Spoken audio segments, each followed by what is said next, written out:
Okay, in the last video you saw just how easy it was to create a Hello World app using Spring.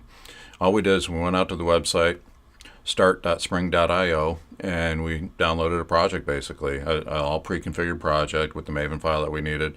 We were able to open it up right in IntelliJ, my IDE of choice. Hopefully you're not using Eclipse, but should have opened right up for you even if you were using Eclipse, and you should be able to run Hello World with no problem. Now, I normally do source code examples in my tutorials. I do that for all my courses, but in this case, I figured if you can't go out to the website and type in a simple print line statement for Hello World, the entire course in Spring might be beyond your grasp at this point.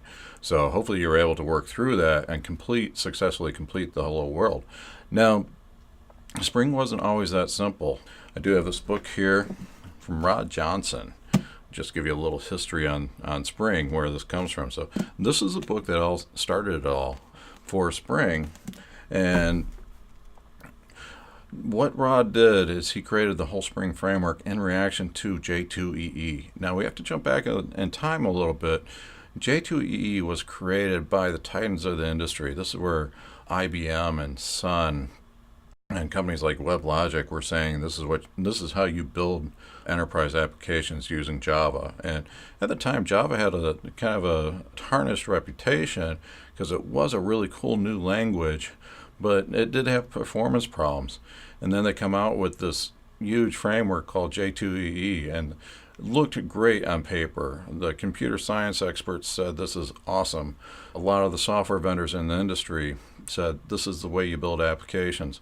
Companies like WebLogic and IBM said, yes, use our big fat application servers to build these huge applications to support what was going on at the time was the dot-com boom.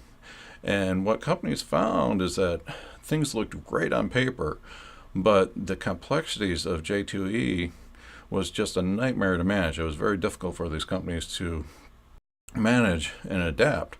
And this is where Spring came out with a simplified model. Now, even compared to J2E at the time, Spring was a real pain to work with because it heavily relied upon XML.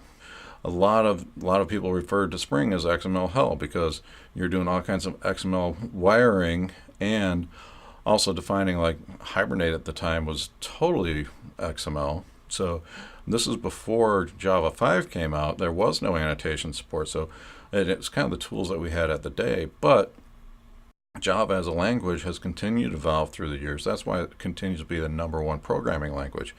The performance problems of Java have kind of dropped off to the wayside. Java is now very fast, and in many cases as fast as a lot of natively compiled languages. In many cases, not totally across the board, but in many cases it is pretty fast. And with modern architectures, it's much less of a problem. The modern JVM is extremely very capable and does a great job of optimizing Java code.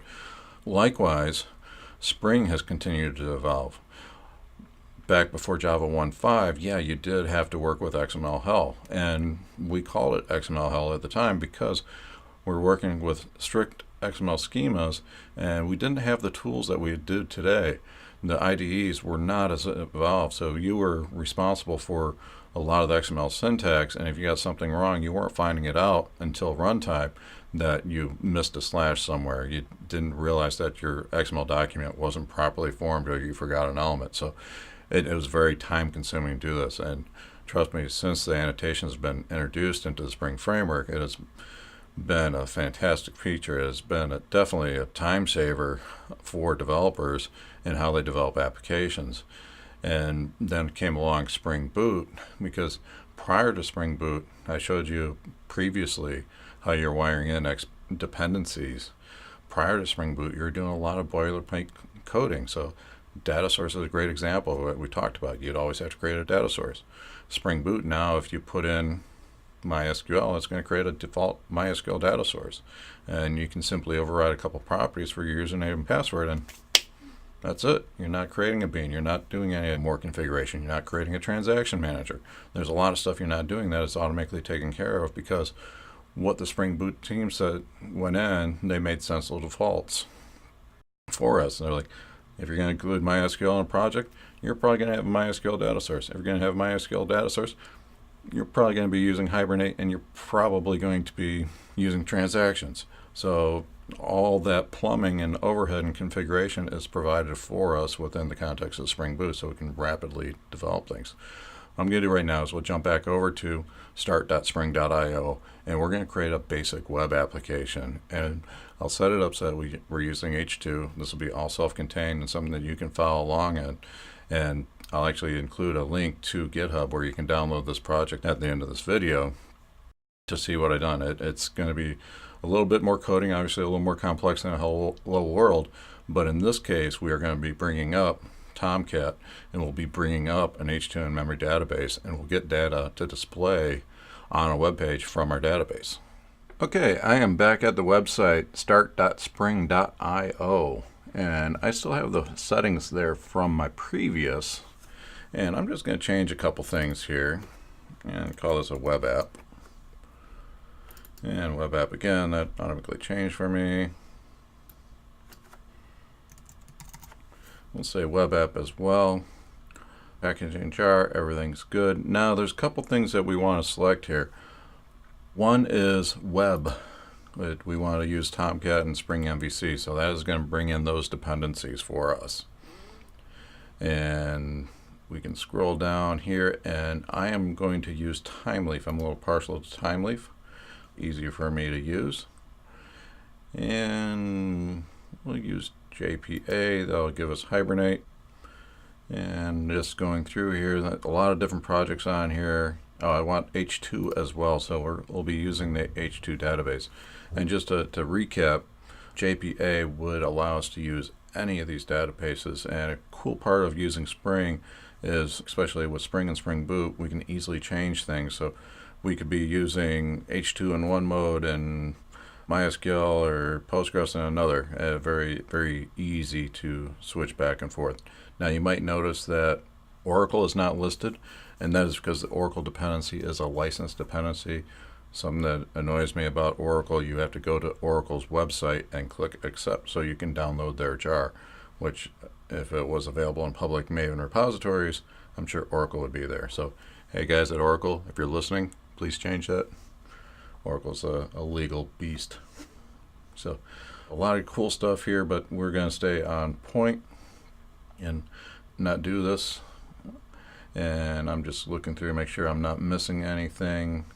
Pretty simple here. So just to recap, we are clicking on web, JPA, and H2, and this is going to give us the capability, and Timeleaf. So these few options here.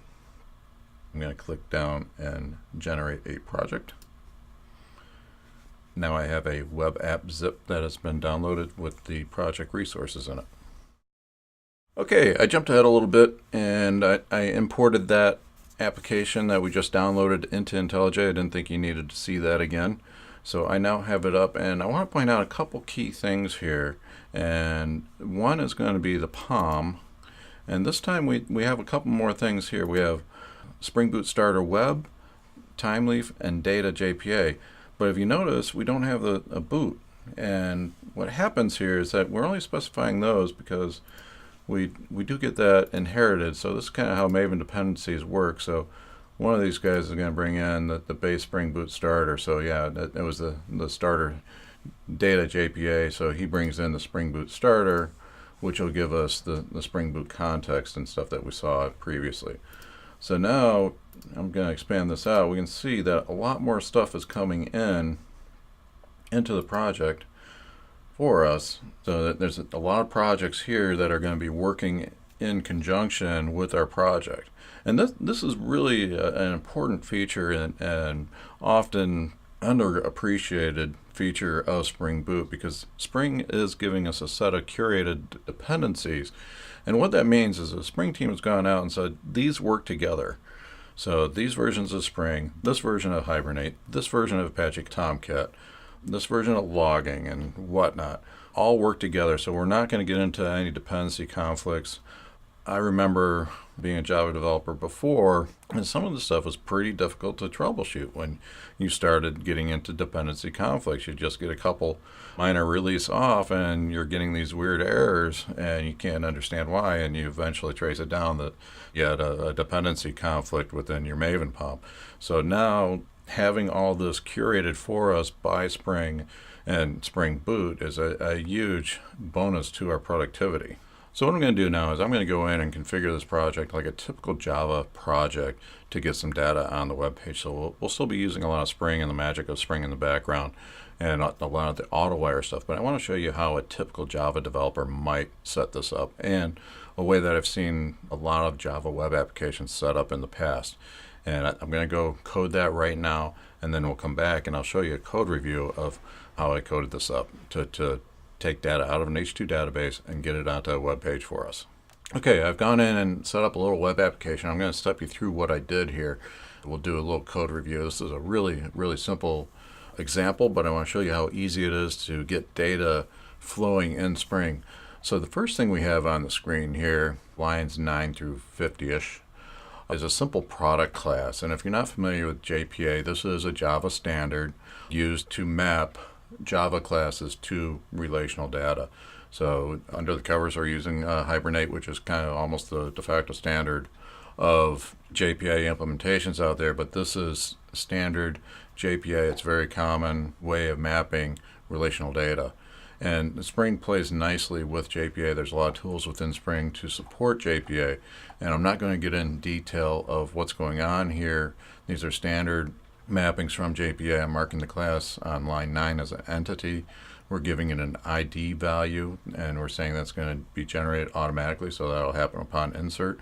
We're going to give it a version property for optimistic locking. Now, the next thing, let's take a quick look at, we are setting up a controller. Okay, so the Spring Framework uses MVC, Model View Controller. This is the controller aspect of it. And what I'm doing is I am going to ask Spring to map this controller to the path product/list. And when it calls this method, I want the model passed in, which is the model of the MVC. And in this case, we're going to need the request context as well, because we're going to ask the Spring context for the bean for our entity manager. And this is something that is automatically wired up by Spring Boot. So we get a data source, we get an H2 data source, and we are using pure JPA here, and we're going to ask that entity manager for our list. And now, so this is a controller. We saw how the model gets passed in. Now, of course, what's going to happen is Spring is going to return back the model to the view. So what we have here is the view, and what this view is, this is a Timeleaf template. And in this case, we're bringing in a couple different things. We're asking the CDN, and I forgot to include the WebJARs here on line 8, so we're not going to get that picked up. So I am just going to delete this. We actually don't need that. That's a subject I didn't want to get into. So we're not going to have any web resources in this as far as CSS styling or any type of frameworks like Bootstrap. I want to keep this example very, very simple. On line 10, this is where we get into some of the Timeleaf sugar. We have a statement there. If that list is not empty, the products, and if you remember here on the controller, I add an attribute called products. So we are asking the entity manager to get a list of all products and assign it to the attribute products. And if that is not empty, we are going to render this table, and then we are going to iterate for each product in products, and we'll create the following table rows. And this is a really standard Timeleaf stuff. I just want to give you a quick example of here how data can get rendered in the MVC context. So this is the view portion. We got the model pass. The model in this case is going to be products. To this view is the attribute of the model that this template is interested in. Now what we need to do is, here's our Spring Boot web application, and before we just had this, what we are going to do is when it runs it, it actually returns back our application context. So we are going to ask it for the entity manager, and we'll get our entity manager factory, and we'll get that set up to give us a entity manager there on line 20. We'll start a transaction, and we are going to go through and add in 3 products. Oh, a little typo there. The evils of cut and paste. Do not try cut and paste at home. So that is definitely an error. And this will commit 3 products into our database. So underneath the covers, Spring Boot is giving us an H2 in-memory database because we included that. And it's going to give us an entity manager because Hibernate is on our path as well. So this is all magical stuff happening from Spring Boot. So let's go ahead and run this now. Now start this up. And we can see down at the bottom of the screen, Spring Boot is starting. And notice how it's taking a little bit longer than our Hello World application. And we can see down on the bottom there, that's second to last line, says Tomcat has started on port 8080. This means we are running an embedded Tomcat container, and it's running on port 8080. So let's go and take a look at that guy right now. I'm going to toggle over to Chrome. And what we need to do here is do list and hit enter. And there's our products. Product 1, 2, 3. And we have different prices. So we have 3 different entities being returned to our web page. Okay, so that is a very simple little web application using Spring and Spring Boot. But guess what? I didn't show you very much springy stuff in this. I'd never used any dependency injection, didn't wire it up. I didn't use any external Spring projects other than obviously Spring Boot. That was kind of the crux of what we did. But I wanted to show you a very simple example of how we can use Timeleaf and Spring.io. So I didn't add a lot of code here.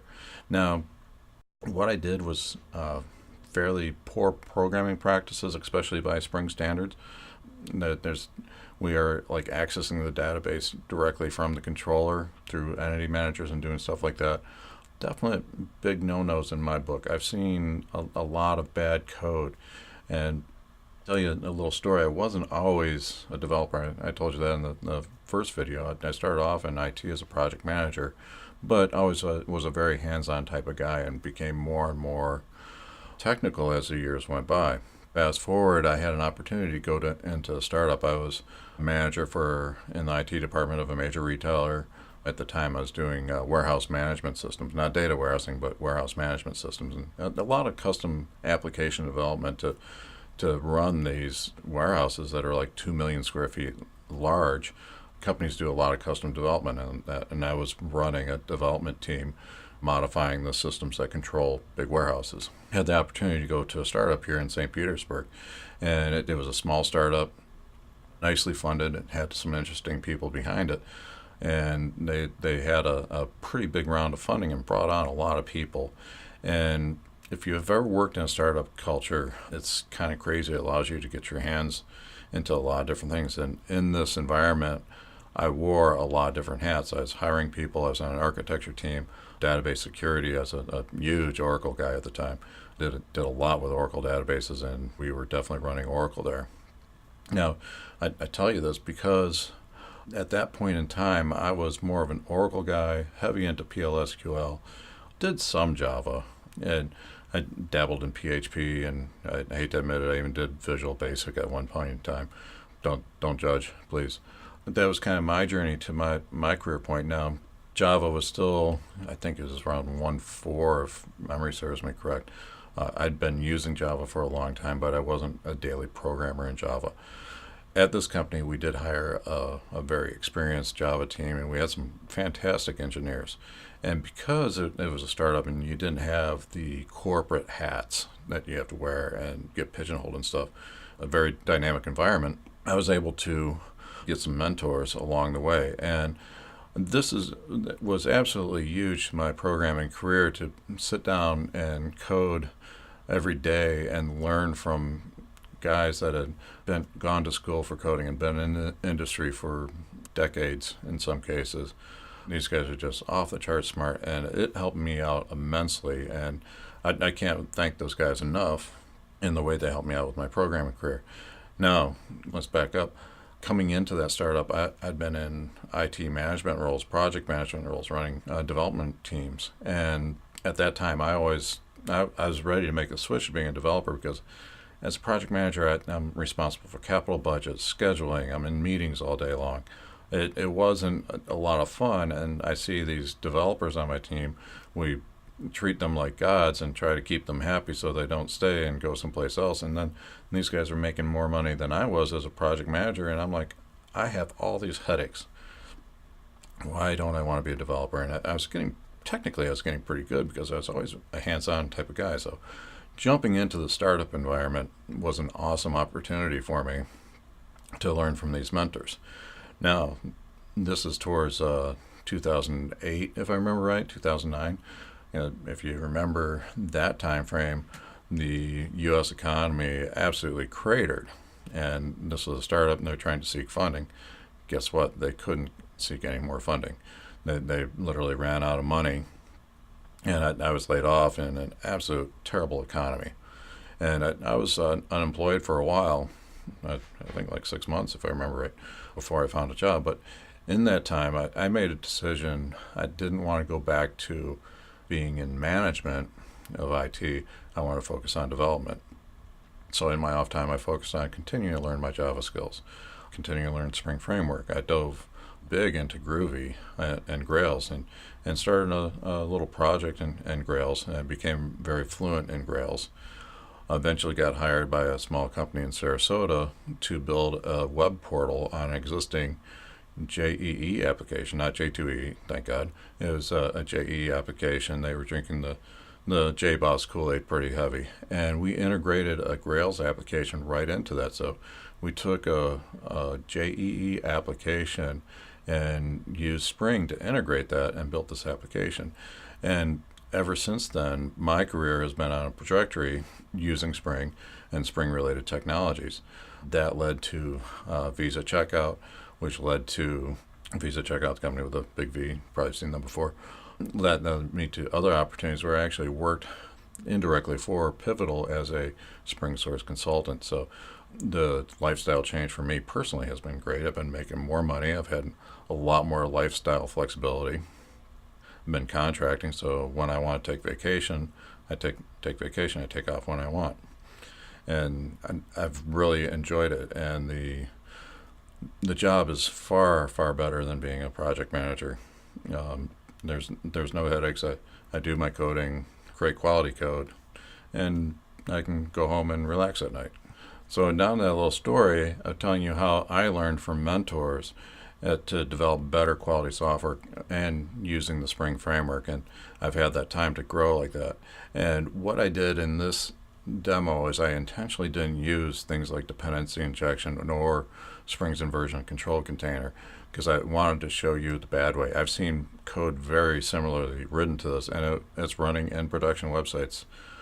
I've seen static method calls from a JSP page being made back to a backend database, and it is absolutely awful. The code is so brittle, it was like impossible to work on. And in the next video, I'm going to show you how to refactor what we did today in a Spring way, and we'll leverage dependency injection. And what we're going to wind up with is a much better and much cleaner code base for the small example.